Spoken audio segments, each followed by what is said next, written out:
Assalamualaikum warahmatullahi wabarakatuh. Salam Presidential Institute. Selamat sore. Assalamualaikum. Waalaikumsalam warahmatullahi wabarakatuh. Doktor Kandidat Amin, Hajah amin. Ilmiati Daud, Amin, semoga Allah mudahkan. Wakil Bupati Wakatobi 2 periode, luar biasa. Hidup ini adalah pilihan, kata beliau. Beliau itu tadinya seorang PNS, wanita karir di pemerintahan, Birokrasi. tetapi beliau harus memilih untuk terjun ke politik. Itu memang harus dilepaskan jabatan beliau di birokrasi. Jadi kita mesti bertanya, kenapa beliau, padahal PNS itu kan target begitu banyak alumni sekolah ya. Setelah selesai sekolah, mereka lulus sekolah biasanya mengejar untuk bisa menjadi PNS, walaupun gajinya nggak sebesar kalau di swasta misalnya atau di perusahaan-perusahaan multinasional, Ada pensiun. tetapi dapat pensiun dan tidak dikejar-kejar oleh target waktu dan sebagainya. Nah, kita akan bertanya kepada beliau, kenapa ini Bu Ilmi ini yang wakil bupati 2 periode, kenapa tidak di periode kedua tidak menjadi nyalon sebagai bupati saja gitu? Ya. Silakan. Saya jawab ya Mas. Ya. Assalamualaikum warahmatullahi wabarakatuh. Terima kasih Mas. Ya. Sebenarnya kita ketemu kedua nih kemarin setelah urusan kampus selesai, ngobrol dengan Mas Amin, dia diajak podcast, ayo. Saya mengawalinya 2015, memutuskan untuk terjun di dunia politik. Ya. Sebelumnya saya 15 tahun berkarir sebagai birokrasi atau ASN. Ya. Saya keterima di Kabupaten Kolaka, Kolaka Meambo kata mereka. Terangkat sebagai ASN di golongan 2C, ya, basicnya itu saya diploma 3. Kemudian golongan di saat saya golongan 3C mau persiapan untuk 3D, dan lagi diklat PIM 4 waktu itu, sementara diklat pendidikan penjenjangan ya sebagai ASN, itu saya memutuskan mundur sebagai ASN. Sebelumnya saya minta izin dulu kepada pimpinan waktu itu Gubernur Sulawesi Tenggara Bapak Haji Nur Alam untuk boleh enggak saya ikut proses pilkada waktu itu di Kabupaten Wakatobi. Izin suami juga dong? Izin suami tentu, kalau nggak dapat restu dari suami saya nggak mungkin ikut. Kemudian izin dari orang tua, ibu saya kebetulan masih ada. Itu yang bikin akhirnya mulus perjalanan ya? Walaupun berat ya. Semua berat melepaskan saya, mengizinkan saya untuk melepaskan pekerjaan saya sebagai ASN. Tapi saya meyakinkan semuanya, baik itu pimpinan saya waktu itu Pak Gubernur, kemudian suami saya, ibu saya, dan juga keluarga saya yang lainnya, bahwa hidup itu adalah perjuangan Mas, dan juga hidup adalah pilihan.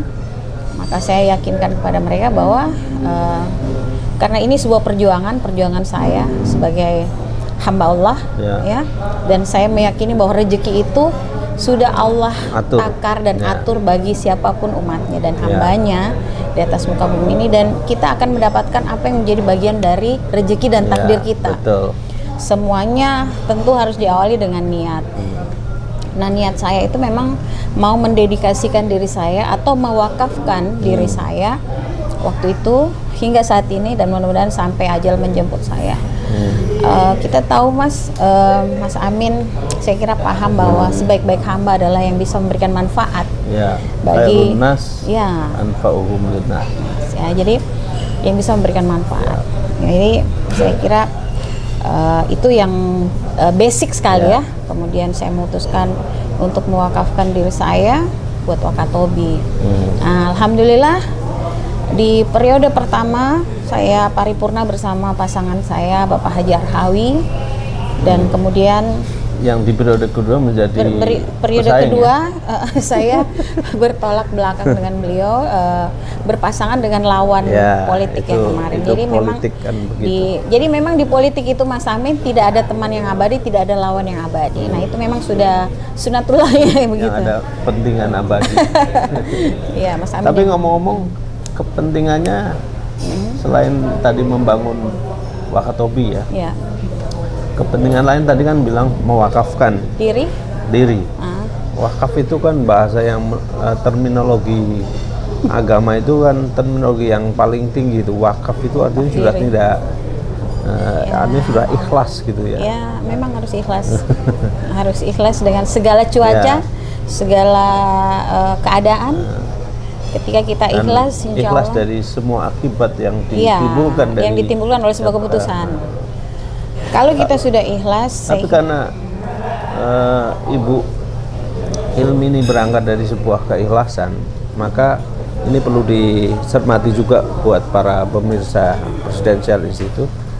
Memang sesuatu itu harus diawali dengan niat tadi ya. Niatnya harus lillahi ta'ala ya, harus lurus gitu, jangan bengkok-bengkok gitu. Ketika niatnya sudah bagus, kemudian tadi izin dengan orang tua, dengan suami kalau punya suami ya. Kalau punya istri ya tentu ngomong sama istri gitu kan. Jadi ada kesepakatan. Nah, saya kira ini bagian terpenting dari jihad ini ya. Insya Allah semoga ini menjadi ladang jihad buat saya dan keluarga ya. Terus barangkali pemirsa kan kepingin tahu Wakatobi itu ada apa gitu. Hari ini. Ya selain apa lautnya yang sangat indah ya, kan pernah ada Shil ya. Shil Wakatobi. Shil Wakatobi itu zamannya Pak Gua. Waktu Menteri Kelautannya Pak Fadil ya. Iya. Nah, apa potensi Wakatobi yang bisa dimaksimalkan? Ya. Pertama-tama tentu saja menjadi kebanggaan tersendiri bagi siapapun itu putra dan putri Wakatobi yang terlahir sebagai generasi Wakatobi tentunya. Putra daerah ini, basically kita sebagai putra daerah, tentu saja dasar kebanggaan inilah yang mendorong kita untuk seperti saya mewakafkan diri saya.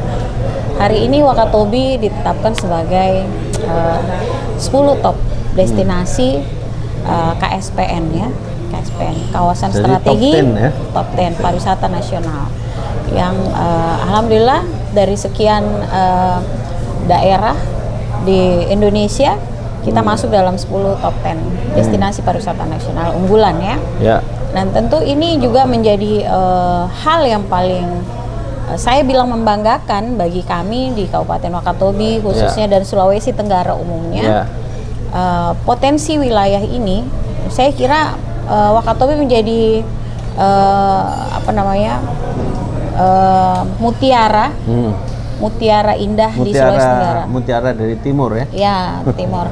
Dari timur dari Sulawesi Tenggara. Dan saya kemarin menyampaikan kepada Bapak Gubernur agar Wakatobi dengan posisinya hari ini yang masuk dalam 10 top destinasi pariwisata nasional unggulan, barangkali kita bisa membuat rangkaian mutiara di Sulawesi Tenggara karena destinasi pariwisata ini satu di Wakatobi, tapi saudara-saudaranya yang lain nih masih 17 kabupaten kota juga punya keindahan yang kita bisa saling menopang. Jadi kalau dibuat rangkaian yang nggak kalah, yang nggak kalah indahnya. Dan ini kalau bisa dibuat rangkaian mutiaranya, maka bayangkan aja kalau rangkaian mutiara dibuat kalung Mas ya. Itu bisa indah jadi antara mutiara yang satu dengan mutiara yang lain saling menguatkan. Jadi itu potensi wilayah yang menjadi ukuran kita, yang menjadi dorongan bagi kita, yang menjadi inspirasi bagi kita semua generasi di Kabupaten Wakatobi. Pemirsa Presidensial Institute, para penggemar dimanapun yang kalian berada, jadi Bu Hilmi ini menjadi wakil bupati sudah periode yang kedua. Nah tentu dia punya cita-cita besar terhadap Republik ini. karena kita punya slogan, kalau yang kita podcast itu adalah para bupati, wakil bupati, itu slogan kita, quote kita itu adalah dari daerah untuk Indonesia. Ya. Nah, kira-kira apa yang akan menjadi cita-cita besar Wakatobi untuk Indonesia? Ya, dengan posisi Wakatobi hari ini yang masuk dalam 10 top destinasi pariwisata nasional. Saya kira itu juga sudah bisa menjadi tagline dan jawaban dari pertanyaan Mas Amin tadi, bahwa mengapa tidak dari Wakatobi untuk Indonesia, atau mengapa tidak dari timur untuk Indonesia, ya, atau cahaya dari timur Indonesia yang mungkin akan memberikan cahaya untuk bumi pertiwi ini, untuk Indonesia Raya tercinta, yang sama-sama kita banggakan tentunya. Saya tahu bahwa alam Indonesia ini atau negeri yang begitu luas, yang begitu kaya dengan potensi wilayah alam dan sebagainya, butuh kita betul-betul saling menguatkan, Mas. Dari Sabang sampai Merauke ini memang Indonesia ini harga mati bagi kita semua. Kita semua harus bersama-sama saling menguatkan dan menghindari pembondohan di bumi pertiwi ini, ya. Saya Jadi kira itu jarang kalau seorang pemimpin niatnya sudah mewakafkan dirinya. Jadi makanya perlu ditiru oleh generasi muda, generasi sekarang yang kebanyakan sekarang generasi ale-ale gitu ya. Jadi itulah para pemirsa catatan-catatan kecil saya pada teman dan sahabat saya ini, Bu Ilmi, yang kebetulan saat ini mengemban amanah sebagai wakil bupati Wakatobi. Insya Allah yang akan datang bisa menjadi bupati atau gubernur dan sebagainya. Karena tidak menutup kemungkinan yang justru dari daerah tadi dikatakan Bu Ilmi itu adalah cahaya, ya, cahaya yang terpendam dari tadi bilang cahaya dari timur Indonesia, atau mutiara dari timur Indonesia. Ini adalah penggalan-penggalan penggalan-penggalan keindahan alam di Indonesia yang tentu kita harus nikmati dan kita harus syukuri bahwa negeri kita begitu kaya, begitu luar biasa. Sebagai catatan akhir barangkali Bu Ilmi, untuk kita semua, untuk para generasi muda, bagaimana harusnya sebagai generasi muda, mari kita berkontribusi membangun Indonesia ini dengan penuh cinta, ya, karena saya yakin sebagai generasi muda tidak susah menemukan cinta tanah air kita. Artinya bergerak di segala lini, di bidang manapun juga, mari bergerak dengan penuh cinta untuk Indonesia yang kita cintai ini. Saya kira perlu ditambah cinta dan kasih sayang. Itu yang paling tepat. Kalau rasa cinta tanah air kita, rasa sayang tumbuh dari diri kita, saya kira itu bisa membuat Indonesia ini aman, tentram, damai, sentosa, dan bahagia tentunya. Dan juga kuat. Insya Allah Indonesia bisa tumbuh kuat, maju, berdaya saing, generasinya juga lebih kuat, tidak ecek-ecek seperti yang Mas bilang tadi. Itu yang sebagai penutup dari saya mungkin, ya. Memang harus ditutup. Baik, penggemar Presidensial Institute, itulah secercah cahaya dari timur. Tentu banyak lagi cahaya-cahaya yang lain yang akan kita gali. Apa saja muatan yang terkandung di dalam alam Indonesia yang indah ini. Jadi jadilah manusia yang bermanfaat, jadilah negara yang bermartabat. Tapi manfaat dan martabat itu tidak akan tercapai kalau pelaku-pelaku di dalamnya itu tidak ikhlas. Tadi bunda kita, Wakil Bupati Wakatobi, sudah mewakafkan dirinya untuk Wakatobi, yang notabene mewakafkan dirinya untuk Indonesia lebih jaya, lebih maju. Merdeka. Wassalamualaikum Merdeka. warahmatullahi wabarakatuh. Waalaikumsalam warahmatullahi wabarakatuh. Oke, terima kasih.